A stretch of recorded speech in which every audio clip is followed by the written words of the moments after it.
Olá, meninos e meninas do Colégio Desafio, tudo bem com vocês? Estamos aí chegando na nossa semana 9, né? E vamos para mais um vídeo de correção de exercícios. Dessa vez um pouquinho diferente, vamos corrigir 3 exercícios que estão inseridos no PH número 7 de vocês, tá legal? Então a gente está corrigindo aqui os números 8, 9 e 10 do PH 7. Tá? O restante, do 1 ao 7, a gente já corrigiu em sala e agora o 8, 9 e 10 vamos fazer juntos, tá? Aqui no vídeo.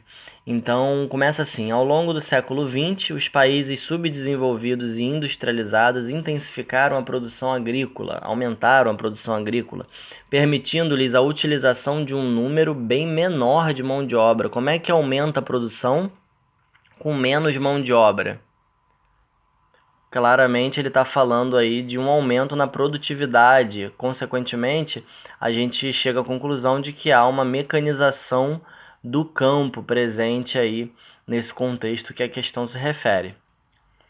E aí ele segue: em relação à configuração dessas atividades agrícolas, pode-se afirmar que, né, o que a gente pode afirmar sobre essa realidade de mecanização, de intensificação da produção, né, de modernização, digamos assim, ainda que conservadora, como a gente já viu aí no vídeo, né, do plural e nas aulas.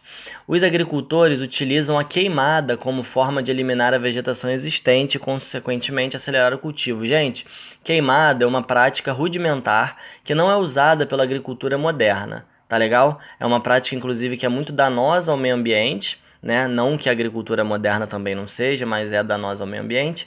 E para o próprio solo, no longo prazo, ela não se sustenta. Então, para uma grande produção, para uma produção comercial, não é uma prática adequada e não é utilizada. Beleza? Letra B.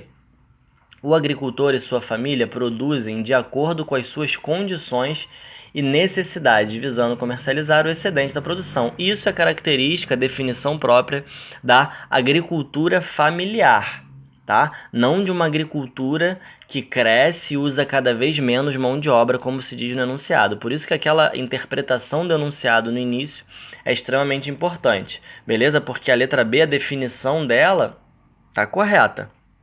Tá? Só que é uma definição de agricultura familiar. E você tem que saber que a questão está falando de uma agricultura mais sofisticada, mais moderna.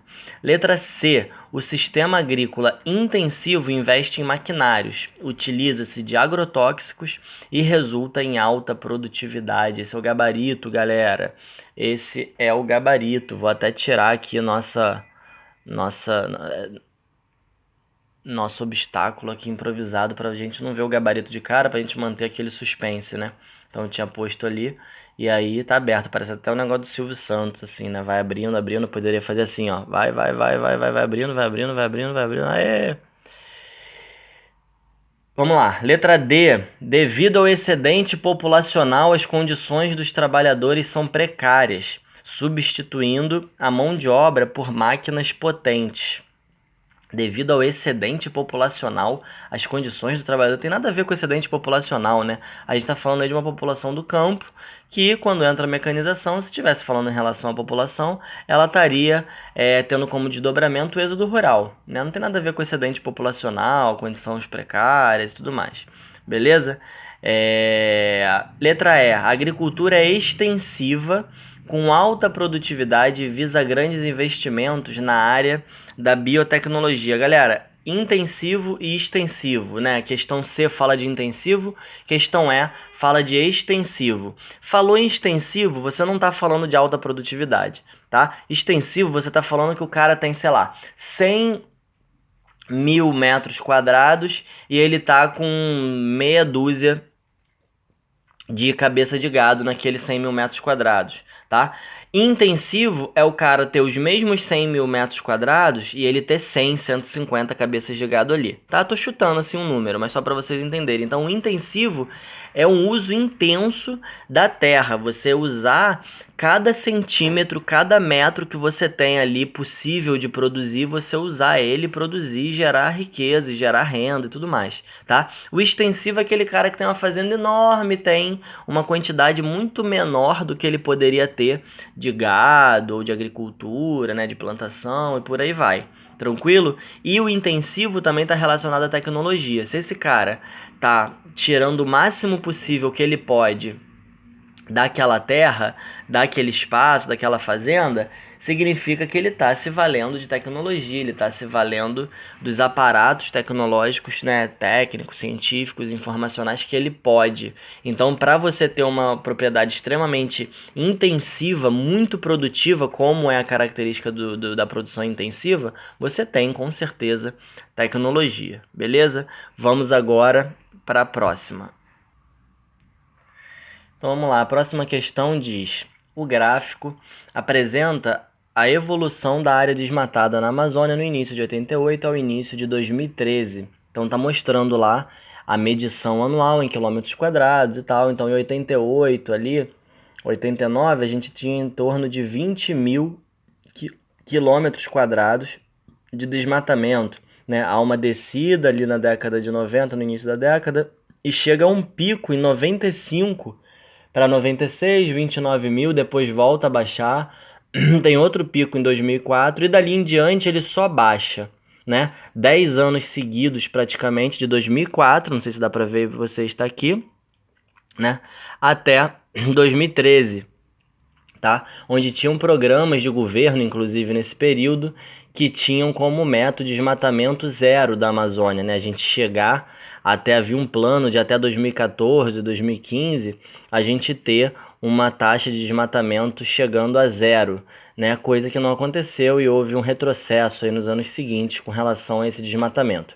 De acordo com o gráfico, o século XXI apresenta uma diminuição significativa da área desmatada em relação às duas últimas décadas do século XX. Apesar da diminuição, o desmatamento na Amazônia continua acontecendo devido principalmente a... Qual é o principal problema aí do desmatamento em relação a dentro dessa lista de opções aí? Retirada de madeira para fazer carvão? Não, é irrelevante isso na Amazônia, tá, galera?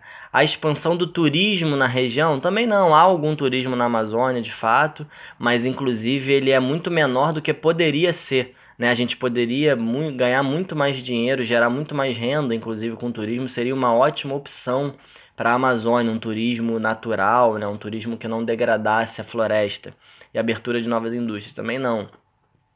Ao avanço da pecuária e ao plantio de soja, esse é o gabarito aí de novo, Silvio Santos, ó.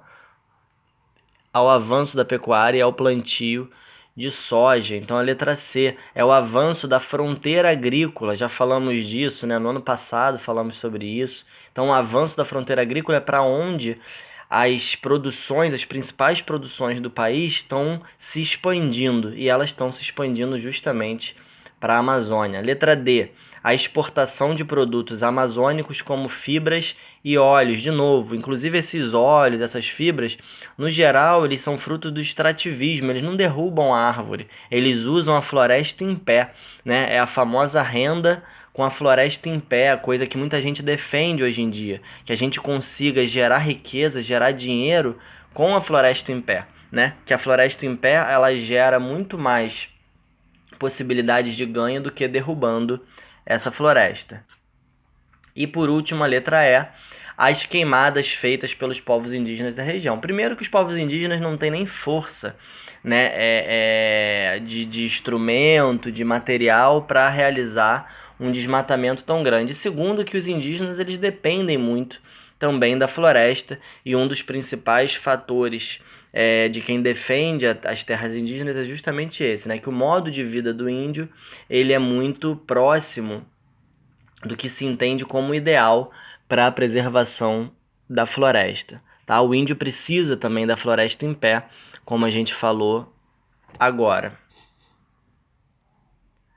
Então chegamos aí à nossa última questão, que vai dizer assim: durante as 3 últimas décadas, algumas regiões do centro-sul do Brasil mudaram do ponto de vista da organização humana, dos espaços herdados da natureza, incorporando padrões que abafaram por substituição parcial anteriores estruturas sociais e econômicas. Então, substituiu uma parte de antigas estruturas, né? Uma substituição parcial. Essas mudanças ocorreram principalmente devido à implantação de infraestruturas viárias e energéticas, além da descoberta de impensadas vocações dos solos regionais para atividades agrárias rentáveis. Primeira coisa que a gente tem que pensar aí é na temporalidade, né? Em que tempo, em que momento, de que momento esse cara do texto está falando? Adivinhe primeiro quem é o cara, né? Famoso Aziz, grande amigo de vocês aí, Absaber aqui, ó. Tá vendo aí? Aziz Absaber. Então, Os Domínios da Natureza do Brasil, Potencialidades Paisagísticas, um livro do Absaber. E importantíssimo aqui, o ano, né? Que ano que ele está escrevendo? Aqui, ó, 2003.